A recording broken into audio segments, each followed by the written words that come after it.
Hello again. My name is Gennaro Cataldo, and I am here today with my friend Don Zolo for another installment on Revere Another Time. On our last installment, we talked about a background of car dealerships, not only in Revere, but car dealerships across the country, some of the history of the car dealerships, and what brought them to this period in about 1950 or so. But Don, I'd like to talk a little bit more specifically about the car dealerships in Revere, and tell me a little bit more about that aspect of the cars. Okay. Well, as we mentioned in the first segment, a high point in Revere for car dealers would have been roughly the mid-50s to 1960, and at that time there we had 8 new car dealers in Revere. Today we have none, and we know all the reason behind that is from our last segment that we did.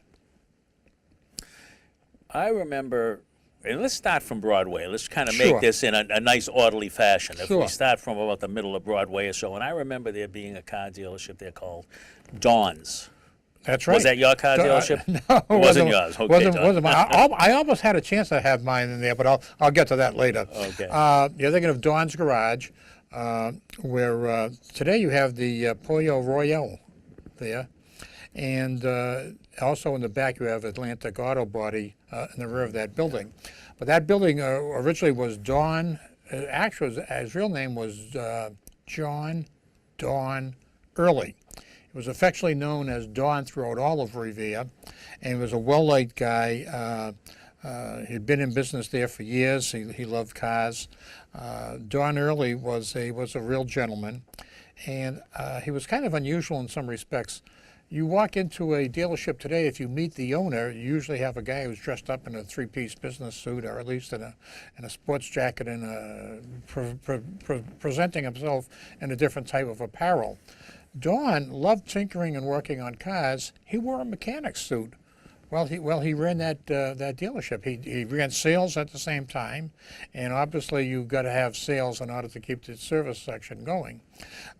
He loved cars so much that even at nighttime he had the contract with Wonderland Dog Track, whereby he would take one of his service vehicles at nighttime and ride around the parking lots. And if anyone was broken down or had a flat tire or couldn't get their car started, Don would render assistance to get them moving. And I guess this was also a good way for him to hand them a business card and say, by the way, when you're ready to trade that in, you may want to check me out. So anyways, Don liked that, but he did hire a fellow, his last name I don't remember, first name was Henry, who became the sales manager. And it's a good reason, it's a good thing that he did have a sales manager too, because I'll tell you why. One time in talking with Dickie Waugh, he said Don was a very nice guy, very kind-hearted guy, and he says if Henry was working on a deal with a customer and Don would be walking by, he'd stop and look at the figures and say, "Oh, Henry, give him another $200 off. We can do that." And Henry would say, "Oh, all right, if that's what you want." So that was another sign of Don being a very kind-hearted type of a guy. Now, the cars that Don handled. During World War II, there was a great American industrialist by the name of Henry J. Kaiser. Kaiser had so many shipyards and businesses going, it was amazing. And he was a genius at mass production.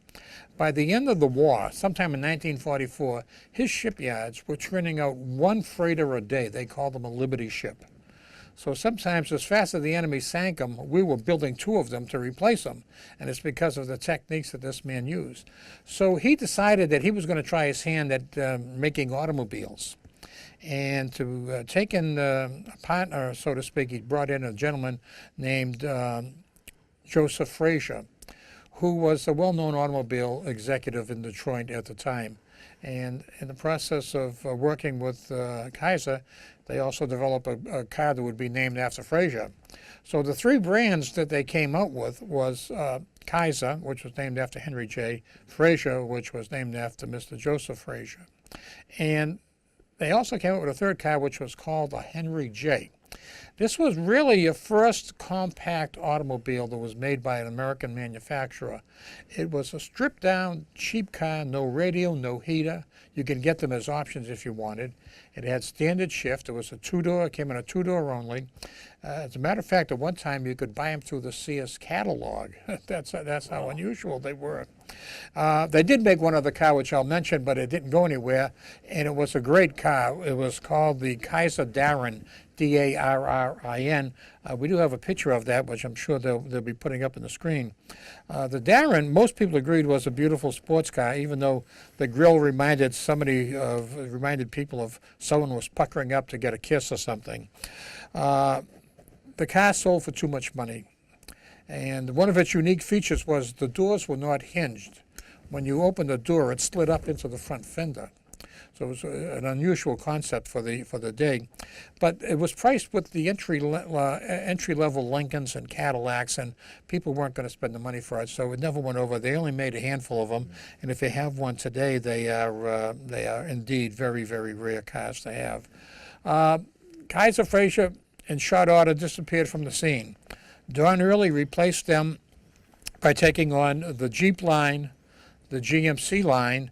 And Revere was always a good light truck market, so they were able to do a lot of business there. And then when Perotti gave up the Nash Rambler franchise, Don Early took on the Nash Rambler.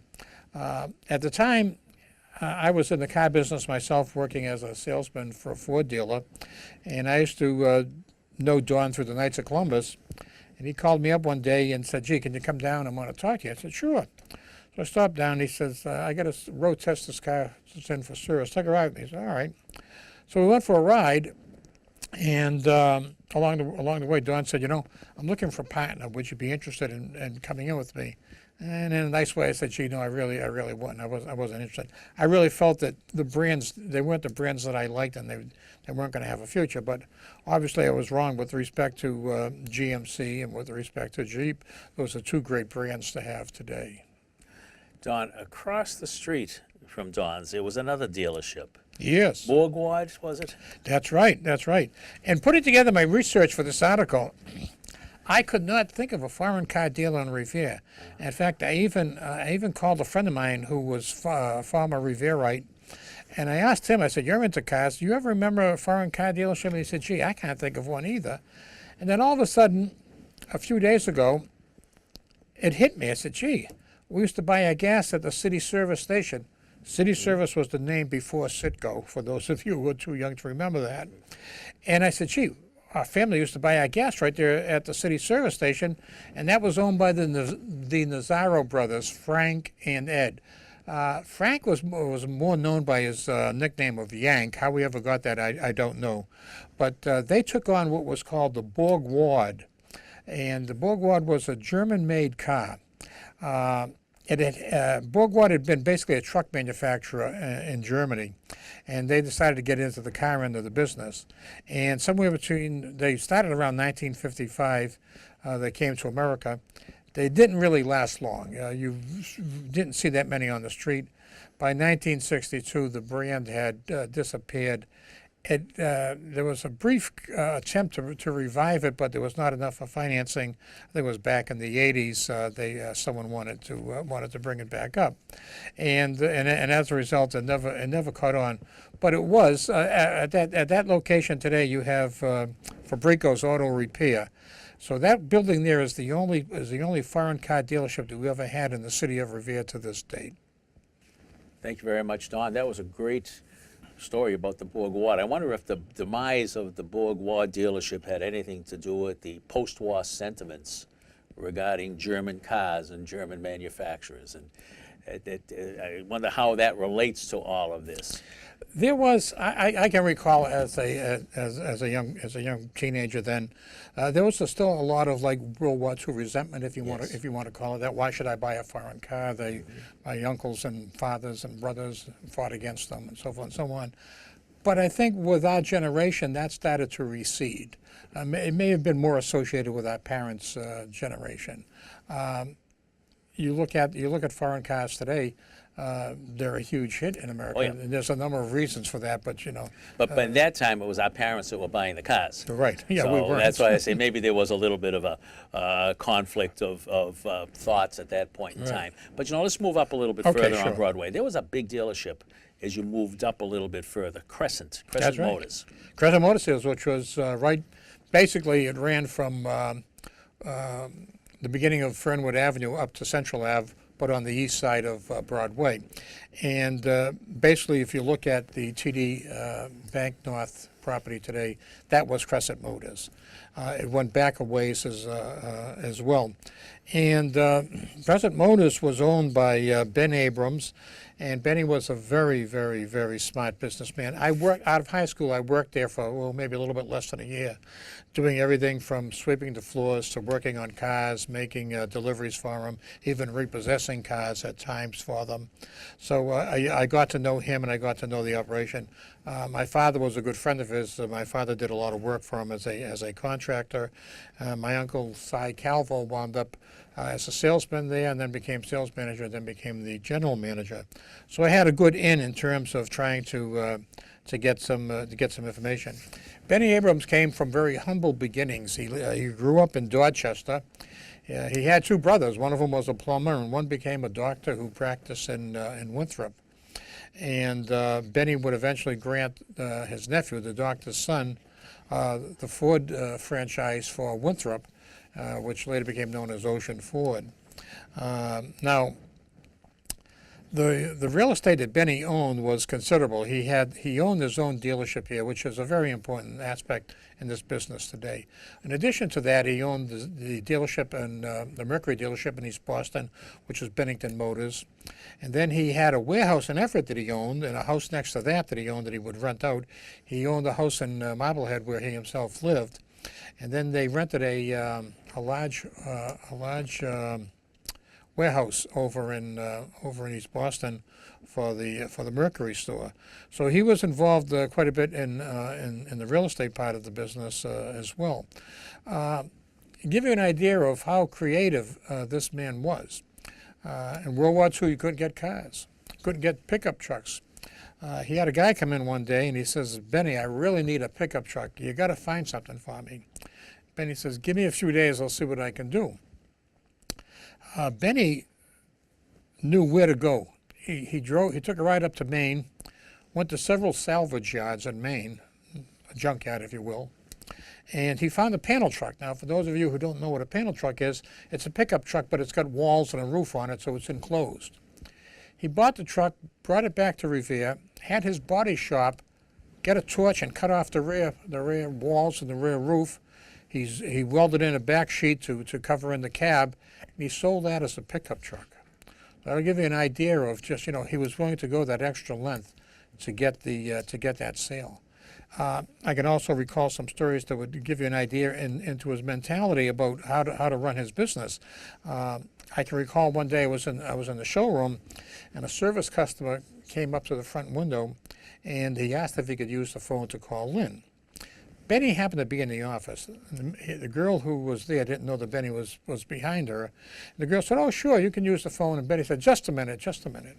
He took the man by the arm, brought him into the showroom where they had a pay station, and he gave the man a dime to make the call. He said, "It'll be cheaper for me I'll pay for the call, but it'll be cheaper for you to make it here because it'll cost me 15 cents inside the office." So the guy was a little bit mortified and embarrassed, to say the least. But as I thought about that, I said, here was a guy that knew his cost structure, and he was willing to go to any steps to control it. I mean, there's a lot of plus that you could say. If I was in his shoes, I don't think I would have been that aggressive to save a nickel, but I can understand, since he was from the old school, that's why they did it. Another time I had to go to East Boston to pick up a car, and he was on his way to East Boston on another business. So he drove me over, and I got a chance to talk with him in the car, and we got stuck in traffic. While we were stuck in traffic, there was a car that pulled up alongside of us. There were 3 or 4 gentlemen in it, and it was a much older car. And Benny said to me, he said, "Roll down the window." So I rolled down my window, and he started a conversation with these people in the car next to him in this line of traffic. He started to pitch them a new car. He said, "You should have a new car."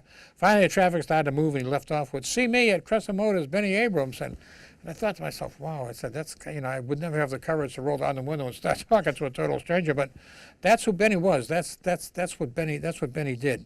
Now, that building that he owned, he had several other, the Gloria chain was also rented in there. You had the Central Lunch that rented there, the Central Liquor Store that rented there, and then John Martinoli was one of our classmen. His father ran a cleaning business there, and then the rest of the business was dedicated to the Ford dealership.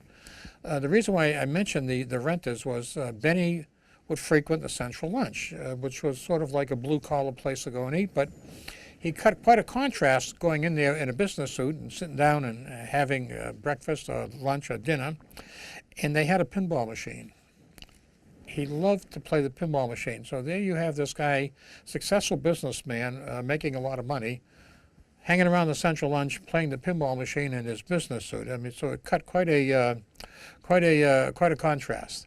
Another thing I remember about Benny, when I worked there, I worked with a black gentleman whose last name was Jones, and they called him Jonesy, and he had gone to work for Benny in 1941. And that told me quite a bit about Benny. He was a person who was sort of ahead of the curve when it came to things like civil rights. He was the kind of a person that if you ever saw some of his ads, he would run ads where he would include the name of every single employee, part-time, full-time, regular, whatever. And whether you worked in the garage, you worked in the parts department, you worked in sales, you worked in the office, he wanted everybody to know who he employed. And he did employ quite a few people. So I mean, he did a lot of good in an economic sense for the community. Now, some of the people who bought cars there they had some very interesting people. Tony Desperito, the great jockey, who in his first year set a record for the most number of wins. I think it was 311 wins in his first year. Tony Desperito bought the very first 1955 Ford Thunderbird that Crescent Motors sold. Was sold by my uncle Cy. Also, Bill Russell from the Celtics. Most people don't know that Bill Russell lived in Revere when he first came with the Celtics. He lived down in Beach Street, at the corner of Beach Street and Walden Ave, if I recall. He was driving an Imperial at the time, but he became a friend of Cy, and he eventually bought some cars from Cy. I recall one day I had to make a delivery with Cy to Bill Russell. And we drove up to his house. He was then living in Reading, and he was rooming with Casey Jones, who later became coach of the Celtics. And they bought a 1957 Ford retractable hardtop, which today is an outstanding collector car to have. And Bill Sharman was another one from the Celtics who bought there. Plus Johnny Most, he bought a 56 Thunderbird from there. And Johnny Most used to date one of the Bernard girls from Revere, so he had a Revere connection. And if you looked at that building again, it was a big long building, and that building, as I said, stretched from Central Ave all the way down to the beginning of Fernwood. You know, he was quite a salesman. Oh. But there was a story you told me, and I want you to repeat that for all of our friends listening to this. And it was about him flipping a coin for a car. Gee, yeah. There was one night, my uncle told me the story. There was a wise guy from the North End in there, and they were negotiating for a new Ford. And this man just didn't like the price that Benny was sticking to. So before he left, he threw an offer out which he figured would never be accepted. The guy said, I tell you what, he says, we'll flip for the car. I said, if I win, I get the car for nothing. If you win, I'll pay the price that you want. Without hesitation, Benny Abrams took him up on it. They flipped the coin, and Benny Abrams won. The guy had to pay the price. Paid him the money. So he was a pretty gutsy guy. He really was. He was a gutsy guy. He was the kind of a guy that, I mean, I learned a lot just working there and watching him and listening to those old Benny stories. I don't know if I would have done anything like that, Don. There was one of the best, wisest, funniest, most interesting guy in Revere. Had a dealership also a little further down Broadway. Dick Waugh, my good friend Dick Waugh. Dick Waugh. And I'd like to focus on Dick Waugh's place for a little bit, if you can, Don. Okay. You can tell us about him a bit. There is a connection a little bit between Dick Waugh and this Crescent story. I mentioned Tony Desperito with regard to the Crescent story. What happened with with Tony Desperito. Tony Desperito was a guy who was really into cars. I mean, one source, it was a story that I researched in the Lowell Sun newspaper, has him buying 17 Cadillacs in 1 year. Wow. He would buy them out, he'd give them away, sell them, trade them in, whatever. But as I said, he bought an iconic car in '55 from Crescent Motors, and he also bought an iconic car from the Wars in 1955. I'll get to that in a second, but when you talk about Dickie Waugh, you have to talk about his father, Sam Waugh, who was the guy that started it all. The Waughs were very well known, very well respected, lived in Revere, and they were very much a part of this community. In fact, I have a graphic here, if they'll put it up. If you look at Dickie Waugh's picture in his 1954 yearbook, his ambition was to be an automobile salesman. So you get an idea of Dickie's roots in the business and his love of the car business. They handled the Chrysler Plymouth line, and they had a very serious time doing that because at the same time, Revere also had another Plymouth dealer. There was a Plymouth Dodge dealer down on the Parkway called Parkway Dodge Plymouth. And usually you don't find that in a community the size of Revere. Growing up in Boston at one time, they had 5 Ford dealerships. But you also had a population of around 750,000, which could sustain that type of a marketplace. In Revere, we were roughly about 40 to 42,000 in the 50s. Not really a sustainable thing to do, but the Waughs survived. The other people didn't. The other Plymouth dealer eventually went out of business. So that's a testament to the ability of the Waughs to run their business, to make money, and they, as I say, they had a tremendous reputation in the business, but they were also fell into this thing that Chrysler had started, this thing about they began to take away dealerships because the marketplace was just loaded with too many of them, and as a result, the dealers couldn't make enough of a profit. So the dealers either began to go out, or the factory began to pull franchises. The factory would eventually pull the Waughs franchise. I think somewhere around the very late '60s, they pulled Waughs franchise. In the post-franchise era, it was a repair facility, and they rented out a portion to an auto body firm. Dickie stayed there till, I think sometimes into the 90s, maybe the late 80s, early 90s. He retired, and eventually they sold the property where today you have an Indian motorcycle. Actually, it's dealer. only about 4 or 5 years Yeah. ago, I think, that he ultimately closed the garage. Yeah. But he had a huge following from He the people had of Revere. not only a huge following, but people who wanted to do business with him all the time because they respected him. They knew they would get a fair deal and a square deal. But anyways, getting back to that Tony Desperito story before we leave Waughs. Dickie Waugh told me this story a couple of times. I ran into Dickie, I think it was last year, was at Tommy Hill's funeral. And I went up to Dickie and I said, gee, remember the time Tony Desperito bought the car from your father? Oh, yeah. I'm getting ahead of myself, but let me give you a little intro here. In 1955, Chrysler came up with a car called the Chrysler 300. It literally was a racing machine built to run on the street. It had a giant Hemi V8 engine in it, 2 4-barrel carburetors, high lift camshaft, dual exhaust, plus a number of other goodies on there that would just enable this thing to fly. And Sam Waugh was a very conservative guy, not a flashy guy, drove sanely and calmly. And Tony Desperito came in one day and he says, you got a Chrysler 300 here? He says, I'd like to drive it. So Sam Waugh said, okay, he says, I'll take you out on a demonstration. So Sam got in the driver's seat and he demonstrated the car. And this is Dickie telling me the story. I won't use the exact same words that Dickie used for obvious reasons. But Sam drove around and they wound up down near Suffolk Downs on the Parkway. And as he showed him as he drove the car, he showed him the features and the benefits and everything. And Desperito was getting really itchy to drive this car. So Tony Desperito said, okay, so can I drive now, Mr. Waugh? He said, all right, sure, Tony. So he pulled over. Sam Waugh gets in the passenger seat. Tony Desperito gets behind the wheel. and immediately floors this thing, and it takes off, as Dickie says, like a rocket ship. And he said, my father almost expletive deleted his pants.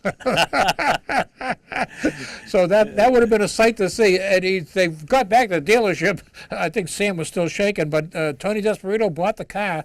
So I know that he had two iconic 1955 cars that he bought from Revere. One was the Thunderbird and one was the Chrysler 300.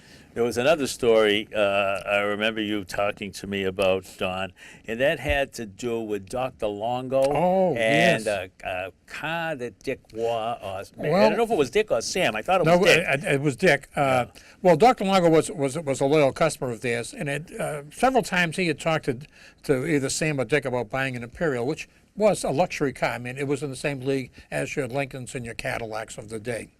And he talked about it, but he never did it. So anyways, the factory would send so many Imperials out, you had to take them. And Dickie said one day we got one in, and he says, that's a lot of money to tie up, because a lot of people don't understand it, but dealers, like the people who buy cars, the dealers have to finance those cars. They call it floor plan. So he's got a big car, big finance charges, and Dickie had a very smart idea. He says, I put a dealer plate in the car, I drove it down to Dr. Longo's house, I parked it in the driveway, left the key in the ignition, left the dealer plates in the car, and I walked back to the dealership. And he says, a couple of days later, Dr. Longo came in and he bought the car. Now, what actually happened here was Dickie left that car there long enough so that enough of people saw it there, and they said, oh, wow, Dr. Longo's got a brand new Imperial. Everybody loves to drive a nice high-class car, and Dr. Longo, I'm sure, was no exception. So he drove that car for a couple of days. People seen him in it. They said, oh, that's your car, and he got to like that car. So he went up and he bought the car. I mean, that was Dickie using his business sense to sell that car. And there's another point to this story. It's called trust. It gives you an idea of who the Wars were. They were people that were liked, and they were people that were trusted. I mean, only could you do that with a dealer that you trusted, and only could he do it with a customer that he trusted. So the Wars were that kind of folks. They had that kind of trust within the community, and that's why that they succeeded for a long time. Somehow the lines of these dealerships cross in our lives. I remember in probably the early 80s, Oldsmobile came out with a diesel car. Dick Waugh had a diesel car, the Olds diesel, in his showroom. It was a repo. And I knew Dick quite well. I used to go down there for my service, and I went in and I saw that repo over there, and I just fell in love with it. It was a beautiful brown and tan two-tone diesel. And the price was right because it was a repo. So I told my wife about it, and she did not like it. She said, no way. I want things new. I don't want things that have been used in any way, shape, or form. Well, that was the one. I made a mistake. I bought the car one way or the other. I bought the car. And I think I had it for about a month, and the glow plugs started to go. And then, of course, we had to keep that car plugged in overnight in order to keep the glow plugs warm, so you can start it up in the morning, especially in the winter, it would just not start. Well, we had the glow plugs replaced 4 or 5 times. Ultimately, it went back to Bell Olds where it was originally purchased, and they decided that there was a problem with the engine, so the engine had to be totally replaced. They said it would take about 3 weeks. Well, it took close to 3 months, for which they provided me with a rental for 1 month, but not for the remaining 2. I had to rent myself. So needless to say, when we finally got the car back, it was condemned. I got it back the following morning when I got up. My wife had placed a half a dozen lemons on the hood of the car, and it was then sold back. I don't know if Dick Waugh bought it back or how I got rid of it, but somehow or another we were able to get that car out of our lives. But in the meantime, let's tell us a little bit more about Bell Olds. Okay, well, when you talk about Bell Olds, you have to talk about Al Bell and Mo Bell. They were brothers. Like Benny Abrams, they came from humble beginnings. Guys pulled themselves up by the bootstraps, and they became a huge, huge success. Once Bell took on Oldsmobile, they became the biggest, in my opinion, they became the biggest producer of cars in Revere in terms of sales.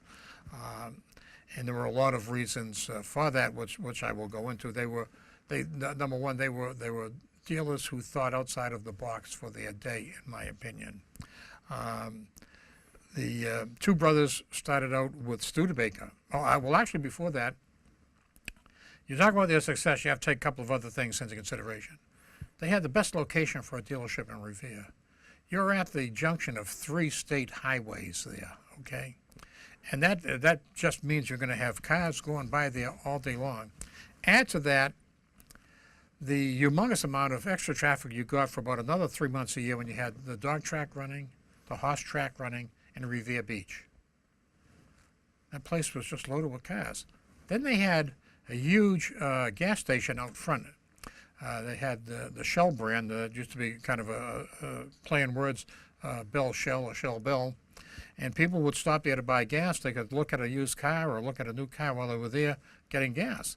So they had a lot going for them in terms of location. But they also had a lot going for them in terms of their own, I guess I'd call it native intelligence that they had. The Bells were superb marketers of cars for their day. They really were. They took on Oldsmobile, and within a short period of time, they were one of the leading Oldsmobile dealers in New England. So you have to give them credit for their genius in doing that. The question is, how did they do it? Well, I remember their advertising program was second to none. They did the Revere Journal like every other car dealer in Revere did. But they did the Boston papers, and they did them up big. Revere dealers would do the Boston papers, but they'd have a small ad. Bell would take a big ad. In addition to that, he had a great radio advertising program going. I can still remember it. Bell will give you the shirt off his back, and then you would hear a giant ripping sound. And that was the thing that started to get people interested in Bell. They also did radio broadcasts from their showroom, like the Jerry Williams show. I remember they did it when they had Abel Ford. So they were creative like that. Other dealers in Revere would not be doing that type of thing. There was a time in this country when the introduction of new car models was a big thing. I remember as a kid, I used to just love to go around to the dealerships, pick up the new literature, read about the cars, and I used to think that was great. And the dealers would do it up great. They would have refreshments to serve. They'd have the places looking clean and nice, and the salesman would have to work a full day that day. Also, they did that on Washington's birthday. But most dealers did it. They'd buy some coffee and bring in some donuts. The Bells would probably provide you with a meal. One year on Washington's birthday, they had professional models in the showroom, and they would point out the features of the car, open the door for you. So, I mean, you can realize somebody going in to look at a new Oldsmobile saying, gee, wow, I feel like $1 million. These people are treating me like I'm first class. So as a result, they knew how to push the buttons when it came to marketing. They also knew how to sell used cars. They knew how to sell the new cars, and they just kept everything rolling. And as I say, they did very well. One of the other things that they did, they were the first automated car wash in Revere was by the Bells. They had that somewhere around the mid-'50s. They had put that in. And if I remember correctly, initially they used to charge $1 a car.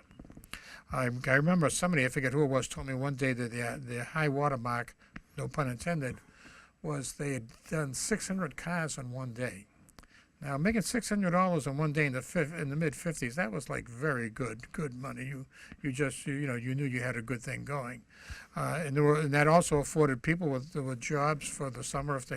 I remember Jeff Perlman, who was a teacher in Revere and another history buff on Revere. He spent one summer working there when he was in college, so it also helped out. It helped out that way. The people they had working for them, they employed a lot of good people. The sales manager for a long time was a fellow named Dave Freeland.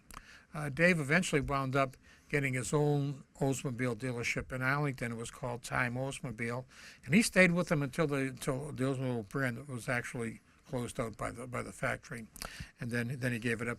Another good sales manager that they had was a fellow named Ed Marichelli, who stayed with them until Bell closed it up. As far as I know, the Bells gave that up after Al and Mo had died. Al had 3 daughters. Mo had a daughter and a son. And Mo's son was not interested in the business. he met a tragic death. He was a very bright student. He was going to, I believe it was Columbia Medical School at the time, and there was a dormitory fire, and he perished in the fire. And then he had a daughter, Nancy, who I knew. Nancy was kind of well known to people in that generation, and she died at a very young age as well.